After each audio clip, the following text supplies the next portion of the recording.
Сәлем достар, бүгін біз осындай дара пісетін, бір істегеннен табаға шабыспайтын, өте жұмсақ құймақ әзірлейміз. Бізге керек 4 жұмыртқа, 400 грамм қантымызды салып, қант ерігенше жақсылап араластырып аламыз.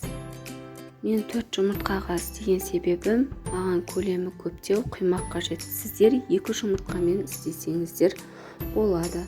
Сонымен біз 1 литр сүтімізді үстінен құйып, араластырып аламыз. 650 грамм ұнымызды електен өткізіп, аз-аздан жаймен қосқап аламыз.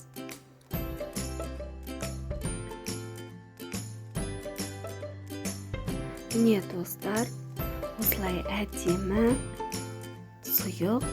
сұйықтық шығу керек бізден. Осы кезде 1 чайный ложка содамызды, шым-шым тұзымызды салып, 400 грамм майымызды жақсылап араластырып, ең құпиясы достар, бізге қайнап тұрған ыстық су қажет. Жарты литр суымызды құйып, жақсылап араластырамыз. Осы ыстық су құйғаннан соң біздің құймақтарымыз өте дара болып, осылай әдемі қалпында піседі.